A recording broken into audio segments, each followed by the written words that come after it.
Le DA Fresh Morning, c'est 104.5 tonnes de bonne humeur. Tous les matins sur Urban FM.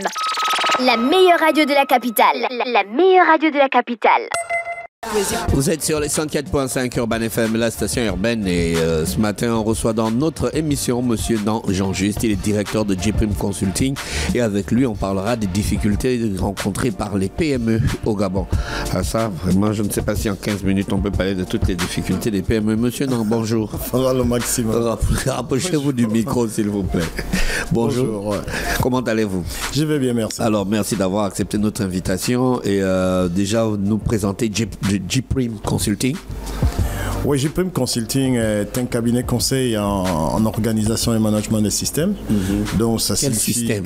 Parce qu'au Gabon, quand on dit tu es dans le système, c'est... Ok, d'accord. Ouais. Donc des systèmes de management plutôt. Nous implémentons des systèmes dans des structures, nous les accompagnons à plus de performance en fait. Notre objectif, c'est mettre de la performance partout où on passe. Jusque-là, c'est pas concret. Oh, ok, comment je peux dire? C'est que quand je viens chez vous, je regarde tout ce que vous avez, je peux, au sortir d'ici, je peux vous dire améliorer tel point, tel point, tel point. Je regarde tous vos process. D'accord, donc vous permettez aux petites entreprises de devenir performantes. Et juste en regardant comme ça, parce que vous dites que quand vous venez chez nous, vous regardez comme ça. Je regarde des aspects, des choses de maintenance, d'entretien. Je peux vous dire, tiens, je n'arrive pas à voir comment vous... je regarde, par exemple, j'ai vu que vos appareils n'ont pas de numéro, par exemple. Donc, je ne peux pas savoir s'il y a un système de maintenance là-dessus. Nos appareils n'ont pas de numéro. Ouais, je n'ai pas vu de numéro derrière vos ordinateurs, vos machines, tout ça. Mais nos appareils ont des numéros de série. Ah non, numéro de série, c'est autre chose. Bah, nous, on les refaire par rapport au numéro de série. Ah, ok, d'accord. Le numéro de série, c'est autre chose parce que je vais voir derrière chaque appareil un plan de maintenance qui fait la maintenance. À quel moment c'est fait? À quel moment c'est fait? Les plannings de maintenance, les niveaux de maintenance, qu'est-ce que vous pouvez faire vous-même? Quand est-ce que vous devez faire appel à des experts extérieurs? Est-ce que vous vous en sortez? Y compris pour vos logiciels et tout ce qui se fait. C'est plus sur le côté technique que le côté management. Ça, c'est un aspect. Côté management aussi. Je ne sais pas, là, il faut que je regarde, je fasse un audit à l'intérieur. Simplement, j'ai regardé l'aspect logistique, en fait. Ça, c'est le premier aspect, l'aspect logistique. Après, il faut regarder l'aspect managérial, passer en revue tous les process, la gouvernance de votre système, comment ça se fait, est-ce que les gens ont mis en place des outils de gouvernance, parce que le gros souci qu'on a au Gabon, c'est qu'on ne trouve pas souvent des outils de gouvernance dans les entreprises. Ça signifie qu'il faut les mettre en place. Beaucoup de structures n'ont même pas de tableau de bord, pour vous dire. Et on fonctionne un peu à l'œil. Et c'est même pour cela il y a beaucoup de difficultés chez nous. Un grand turnover des managers, dû au fait que souvent on n'arrive pas à cerner les difficultés des structures. Et puis on passe à un autre manager qui vient pour 2 ou 3 mois et qui n'arrive toujours pas à cerner les difficultés, à mettre en place les outils de gouvernance. Et ça continue comme ça. Si on n'arrête pas et qu'on forme un corps de managers parce que un DG, c'est un métier. Là, au Gabon, c'est considéré comme une fonction politique. Bah, c'est normal, ils sont nommés tous les jeudis. Donc, comment ils vont penser que c'est un métier? Tu peux te réveiller un matin comme ça et puis tu n'es plus au poste. Donc voilà, mieux vous intéresser aux entreprises privées parce que moi, oui, c'est vrai que je suis dans les deux. J'interviens dans les deux. Il n'y a pas... C'est pareil dans les deux. Même dans les sociétés privées, c'est identique. Les outils de gouvernance, le suivi de process ne sont pas souvent assurés, de performances ne sont pas assurés, ne sont pas suivis ou même mis en place. À quoi cela est dû, selon vous? C'est d'abord parce qu'au Gabon, on confond le diplôme et la performance. D'accord. C'est que on a beaucoup de diplômés, mais très peu de professionnels. D'accord. On a très peu de professionnels parce que les gens, tout le monde se contente. En réalité, quand vous êtes dans un environnement d'entreprise, un diplôme est valable 18 mois. Passé 18 mois, si vous ne l'avez pas entretenu, vous êtes considéré comme un illettré. D'accord. Parce que les systèmes évoluent rapidement. Vous regardez un peu, si je vous dis ici management de la qualité. Bah, combien de managers savent qu'est-ce que c'est un management de la qualité? Ils voient tous un certificat, ce que vous voyez dans la rue, certifié ISO. Certifié, mais derrière ça, il y a beaucoup de travail, il y a beaucoup de boulot. Or, beaucoup de managers au Gabon veulent que vous leur donnez le certificat. Ce qui relève du basique dans les structures occidentales aujourd'hui, parce que ça fait quand même 32 ans que je suis dans le management, c'est qu'ils relèvent du basique dans les systèmes occidentaux ou anglo-saxons. Les anglo-saxons relèvent encore de quelque chose appartenant au blanc dans nos systèmes. C'est que quand vous parlez performance, dans toutes nos sociétés, vous avez plus des indicateurs finances parce que nous avons des sociétés comptables au lieu d'avoir des sociétés organisations. Ce qui marche, ce sont des sociétés organisations où tous les processus sont identiques, sont à part égale, c'est équilibré. Il n'y a pas un processus qui est supérieur à un autre. Dans notre pays, le gars le plus considéré, les gars les plus considérés sont les DG et les DAF. Les autres ne comptent pas. Les outils de production ne comptent pas. Tous nos outils de production tombent en rade parce que ça ne compte pas. Aux yeux des managers. Aux yeux des managers. Ils sont là pour préparer les conseils d'administration. La majorité de leur pognon de la fin du mois ne vient pas de ces outils de production. Malheureusement aussi, parce que nous aussi, là, c'est les structures associées à l'État qui continuent toujours à fonctionner comme des projets. C'est qu'il faut, vous regardez les Sogatra et tous ces gens-là, c'est des outils, ils ont des outils de production, mais ils émargent au trésor public. Mais pourquoi voulez-vous qu'ils fassent un effort si ils savent qu'on va les payer sans travailler? C'est des structures, déjà, nos structures, un autre problème, c'est pas dimensionné. Nos structures ne sont pas dimensionnées. Ce que vous allez... moi, j'ai vu un moment, je suis allé aux Assogatra, ils ont 20 bus, mais 2000 personnes. Qu'est-ce qu'on fait avec 2000 personnes? Comment on fait pour payer 2000 personnes avec une vingtaine de bus? Du coup, on passe au trésor public. Or, le trésor doit payer, aider à améliorer l'outil de production. Or, chez nous, ça aide à payer le fonctionnement. Ce qui est totalement différent. Ce qui est totalement différent. Il y a beaucoup de confusion dans le management. Moi, je suis expert en management depuis plus de 30 ans. Je suis principal auditeur. J'audite des systèmes un peu partout, au Gabon et hors du Gabon. Chez nous, le management ne compte pas. C'est pour là que vous voyez tout ce qui défraie la chronique, ça relève du fait que le manager devient un homme politique.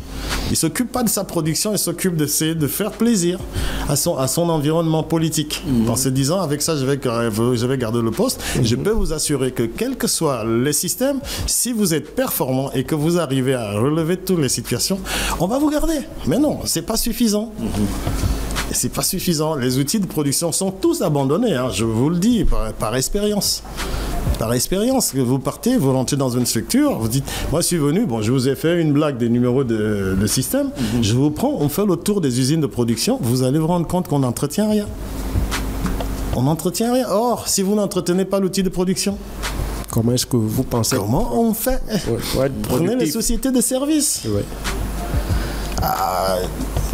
On est toujours en sureffectif au Gabon. Parce qu'on ne dimensionne pas nos entreprises. La notion de dimensionnement n'existe pas chez nous. Nos managers font de la politique. Et de la politique. Et de la politique. Ils embauchent, parce qu'embaucher, il y a derrière une notion de rentabilité. Mais est-ce que vous avez vu une de nos sociétés présenter un bilan?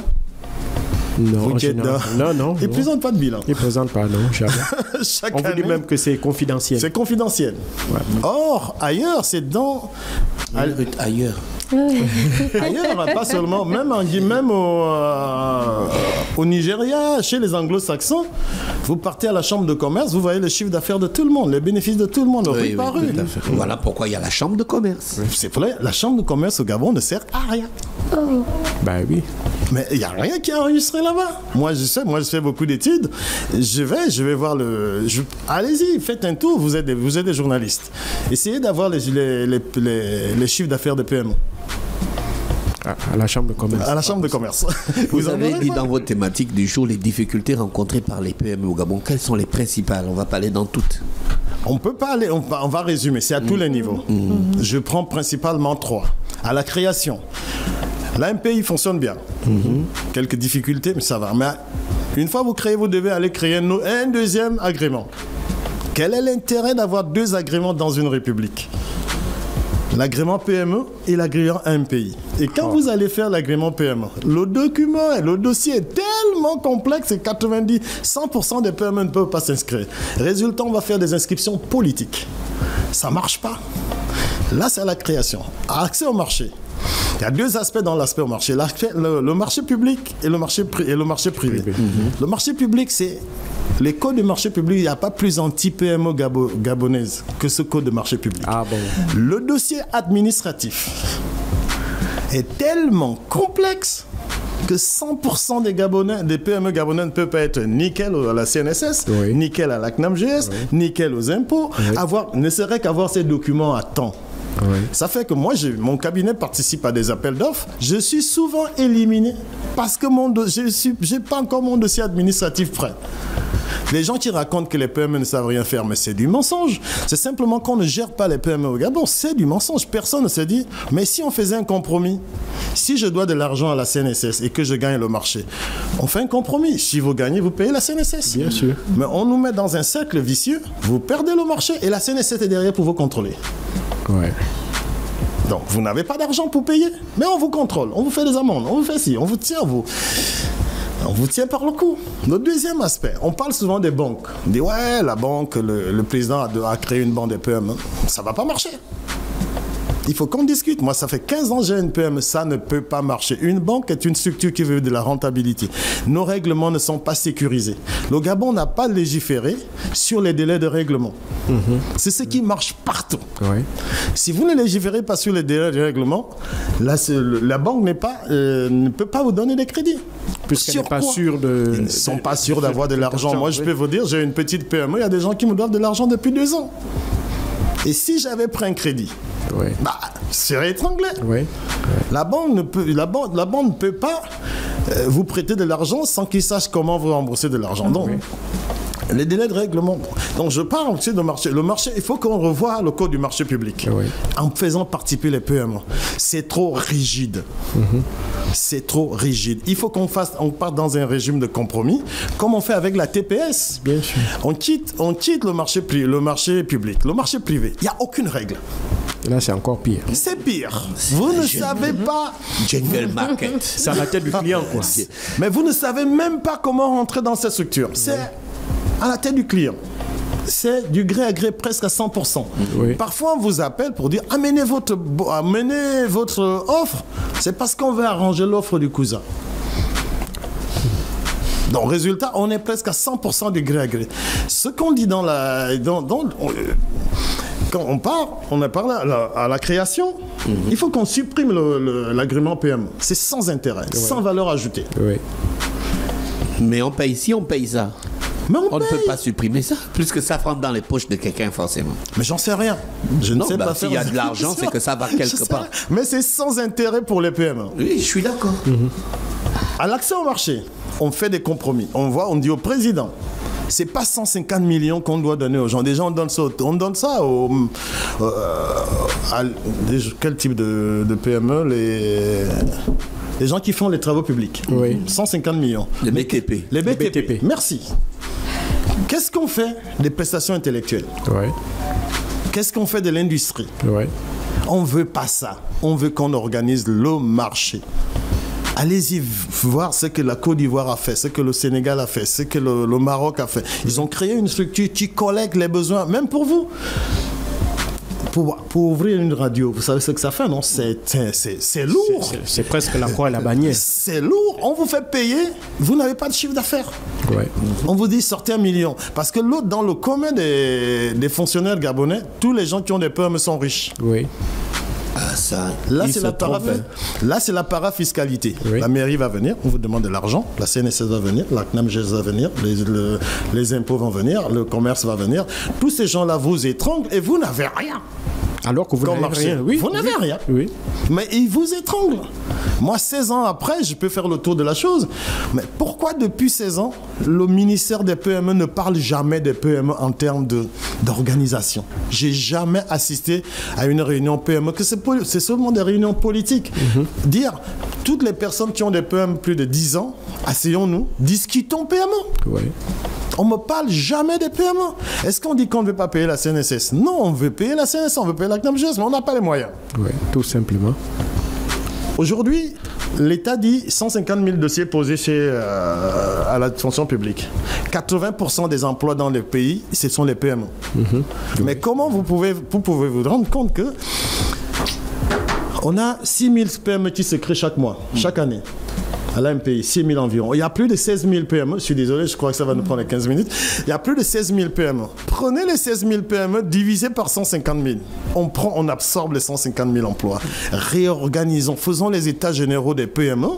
Asseyons-nous. Prenez pas les PME politiques. Quand on crée le cousin devient DG, on crée une petite PME. Quand il quitte, on lui donne les marchés. Quand le cousin quitte, la PME meurt. Non, pas ce type-là.